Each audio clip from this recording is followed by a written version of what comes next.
E vërteta e filmit Matrix. A e dini se filmi Matrix nuk është një film, por një dokumentar? Po, dhe sot do t'i tregoj disa të vërteta që duhet të diskutojmë së bashku. Padyshim e keni parë filmin Matrix dhe keni kuptuar që akoma sot i referojnë atij filmi kur themi për të ndryshuar mendim ose për të dalë nga Matrixi, ose për të qenë ndryshe nga normalja, pra nga bota atje jashtë. Dhe tani unë po ju tregoj se çfarë mendohet dhe si lindi ideja e filmit. Kush është këtu rastësisht dhe nëse nuk e ka bërë ende, bëjni like faqes dhe videos që të shihni sërish dhe faleminderit që jemi bërë bashkë. Atëre, Lana tregohet që, siç e ka treguar dhe në mënyrë le të themi alegorike të vërtetën, ajo teksa ishte në mëngjes u zgjua nga gjumi, ishte herët në mëngjes dhe filloi dhe shkruajti kapitullin e parë. Por pas kapitullit të parë, ajo pa dhe një ëndër tjetër, të njëjtën ëndër, pra që vazhdonte e kështu me radhë. Dhe filmi, pra ajo që është shkruar, pra screenplay e Lanës, nuk është gjë tjetër veç se një frut i një halucinacioni ose të një informacioni të marrë nga ëndrat. E dëgjuat mirë. Pra kjo është deklarata që ka dhënë në hapat e para, pastaj u zhdukën gjitha videot nga rrjetet. Në qoftë se keni vëre, kishte vetëm një video të kësaj deklarate para ca kohësh dhe e kam parë këtë sepse ishte online deri në vitin, me fjalë nga viti 2008, por deri në vitin 2013 kur bënim emisionin Enigma që doja të merrja një pjesë. Pastaj nuk e gjeta më. Tani pse po flas për këtë? Sepse filmi Matrix tregohet që përveç se është një halucinacion ose një mesazh i dërguar nëpërmjet ëndrave, por është një alegori, pra se si është me të vërtet jeta reale e njeriut.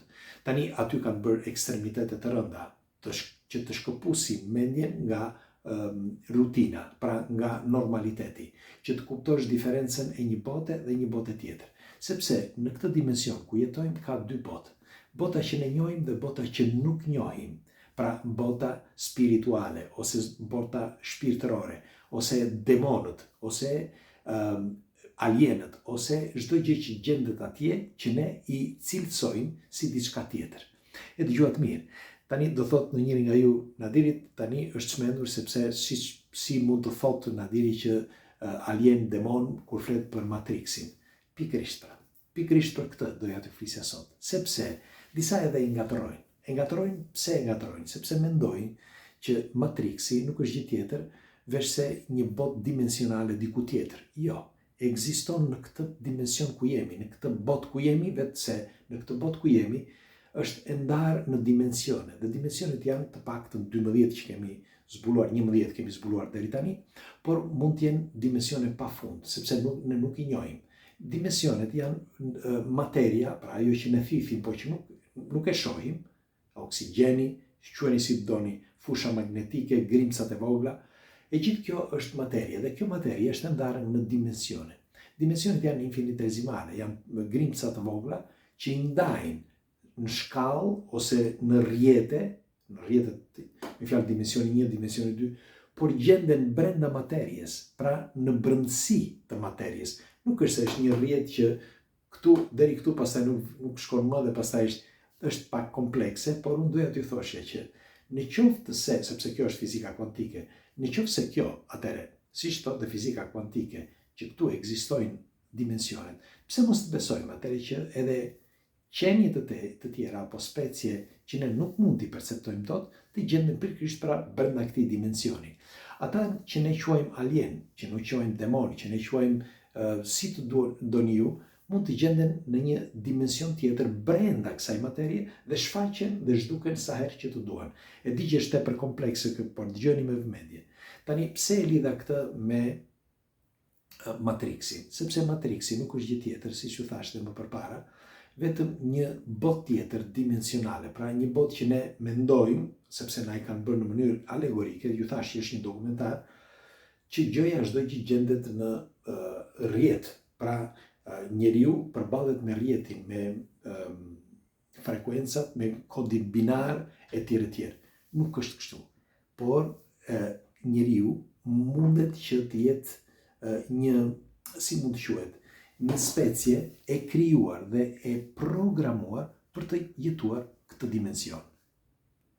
Tani, pse po flasim për këtë? Sepse, nëse e vini re, edhe në fizikën kuantike, flitet me numra, flitet me matematikë, flitet me kode, si për shembull kodi binar. Dhe ndaj mendohet që, pra ata që kanë parë filmin, mendojnë që ndoshta dimensionet dhe bota e Matrixit është ajo e kompjuterve, ose është inteligjencë artificiale. Gabim, nuk është ajo. Pra, që kur pash për herë të parë këtë film, që kur pash orakullin për herë të parë, pra ajo gruaja me ngjyrë që ishte në film, që aty kuptova që kishte, po flasim që nga vitet pas viteve 90, dhe në vitin 2000, që mbaj mend që e kam parë në 99-ën, por po thosha që atëherë mendoja që ka vërtet diçka të mbinatyrshme që kontrollon njeriu. E di që dikush nga ju tani do thotë, po mi, pse të çon gjithmonë atje? Po sepse kështu është, nuk është se e vendosa unë. Të çon vetvetiu mendimi. Pra, ka diçka të mbinatyrshme që e mban nën kontroll, jo vetëm mendjen e njeriu, por edhe botën. Pra çdo gjë, materien, fizikën, matematikën, çdo gjë. Sepse nëse ne e kemi marrë nga kjo materie, të gjithë inteligjencën që kemi marrë, teknologjinë që kemi marrë, çdo gjë që kemi marrë nga kjo mendje, pra nga ajo që gjendet jashtë dimensionit natyral njerëzor. Dhe në qoftë se është krijuar, pra njeriu dhe materia, nga një inteligjencë superiore shumë herë më e zhvilluar, ndoshta edhe nga vetë demonët apo ata që ne shohim në filma, për shumë si edhe në Matrix, pak rëndësi ka, sepse ai e ka, nëse është një krijues, e ka programuar në një mënyrë kaq perfekte, pra jo vetëm njeriu, por edhe materien, çdo gjë, por edhe dimensionet, që ne është kot që ne të lëvrojmë pra në botën tonë për ta kuptuar se kush është ai. Sepse nuk mundemi, është e pamundur. Është e pamundur sepse unë mendoj që edhe ata që janë që quhen më të zhvilluar, alien apo thoni si doni, nëse ata do të ekzistonin, duke qenë më të zgjuar se sa njeriu, unë jam i bindur që edhe ata kërkojnë të vërtetën, kërkojnë të dinë se kush është ky që ka krijuar çdo gjë. Sepse nuk mund të shfaqet nëse është po është një krijues.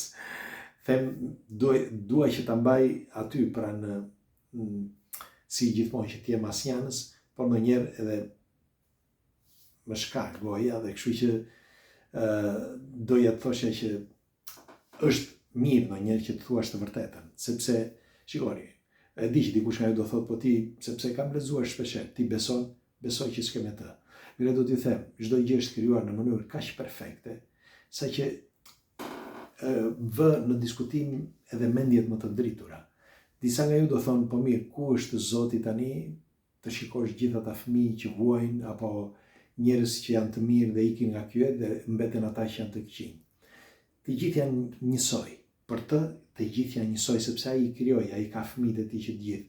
Kështu që kush më shumë apo kush më pak, ndoshta, ata që mbeten një jetë gjithmonë më gjatë, janë ata që duhet bëjnë më shumë eksperienca për të pastruar mëkatet në këtë jetë. Mendimi im, pastaj nuk e di nëse është e vërtetë ose jo.